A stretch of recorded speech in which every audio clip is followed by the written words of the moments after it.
and welcome back to my channel. And if you're new here, hi, my name is Lauren and this is Afternoon Read Aloud with Lauren.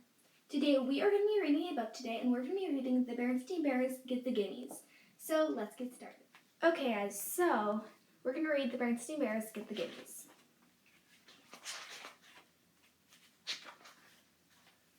Of course, members of the bear family who lived in the big tree house down a sunny dirt road in bear country loved each other. They loved every other very much. Brother and sister bear loved their mama and papa. Naturally, mama and papa bear loved their cubs, and of course they were nice to them, as nice as they could be. But sometimes they were a little too nice. Sometimes the cubs get too many treats, too many toys, and too many rides on the bucking duck at the mall.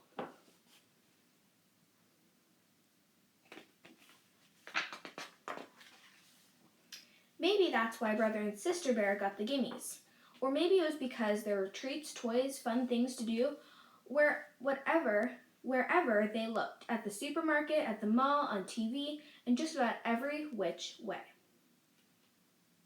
Maybe that was why they began making a fuss to get what they wanted, especially at the supermarket checkout, where there were always stacks and stacks of candy and other goodies. "Now, cubs," Mama Bear said as the family got into the checkout line and saw the old gimme gleam in their eyes. "We can't have a big fuss every time we pass candy. I simply won't stand it."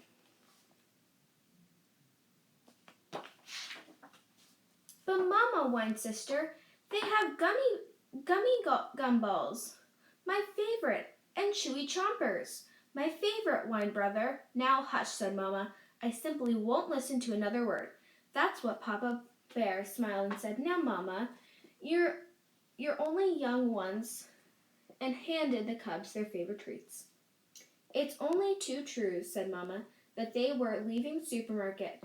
That's their only young ones. But that's all the more reason to learn proper behavior while they're still young. And I certainly think—" "Look, look," shouted Sister, "a new ride." "Hey, a bucking frog," shouted Brother. "That looks even better than the bucking duck. May we ride it, please?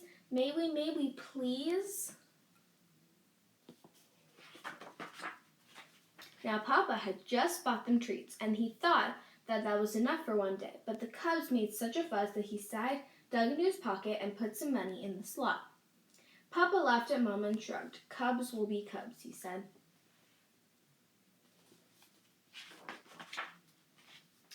"It may be true that cubs will be cubs," said Mama as they walked across the parking lot to the car. "But that's no excuse for jumping up and down and making a scene every time they see something they want." "Look, look," shouted the cubs once again. "Little rubber cats that stick out their tongues when you squeeze them." "Cubs," said Mama, "that will be quite enough. I don't want to hear another word." "Oh, please," they shouted. "May we have them? Please, please, please." Papa decided it was time to put a stop at all the fussing. "Stop that fussing," he said in the loudest Papa Bear voice. But they were making such a commotion they didn't even hear him. Sister was jumping up and down so hard that she fell over backward and started kicking her feet in the air. "Please, please," shouted the cubs so loudly that the whole parking lot took notice. "Ugh," said embarrassed Papa to the toy seller. "Two of those rubber pussycats, please."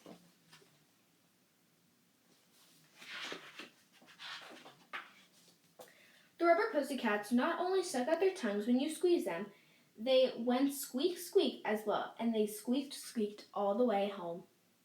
Mama was quite annoyed by the time they got back to the treehouse, but Papa was so angry he could hardly speak. It wasn't until the cubs had gone into their business and Mama had made a pot of tea that Papa's voice came back loud and clear. "All of the outrageous, disgraceful, embarrassing behavior I have ever seen," he roared.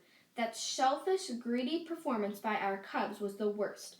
Brother and sister had the worst case of the galloping, greedy gimmies I've ever seen."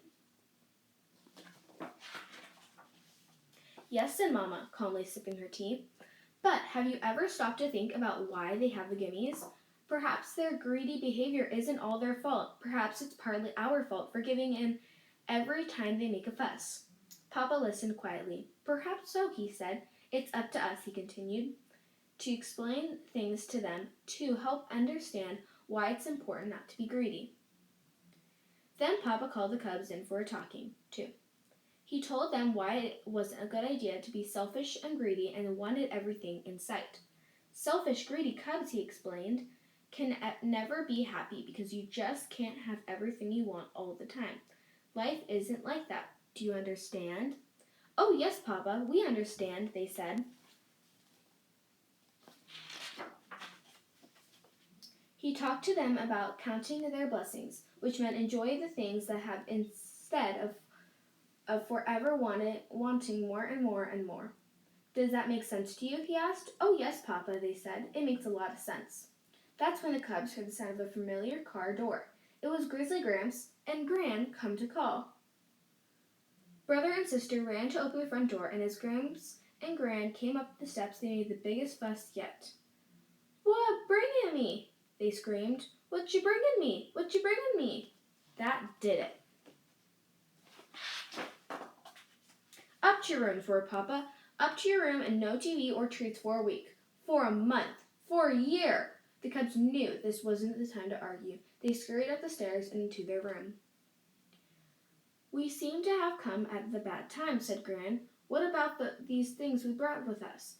Asked Gramps, a puzzle for brother and a top for sister. Your presents will have to wait, Gramps, answered Mama. I'm afraid brother and sister have a bad case of the Gimmies. The galloping greedy Gimmies? Added Papa. The worst case I've ever seen. The cubs opened their door a crack to listen.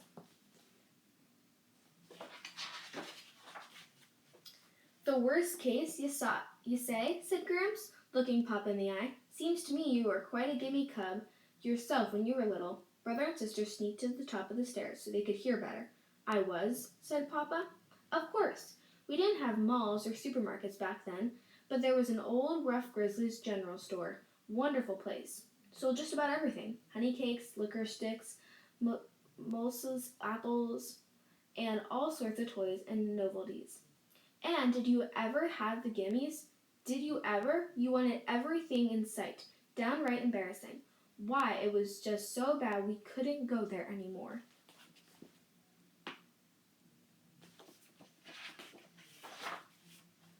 So we worked out a deal, said Gran. When it came time for a trip to the general store, we had you decided on a treat ahead of time. It could be a sweet, a toy, or a book, and that was it for the day. Right, said Gramps. And if you came down with the Gimmies, we went right home and you got nothing. That sounds like a pretty good plan to me, said Mama. Me too, said Papa. The cubs tiptoed back to their room. It sounded okay to them, too.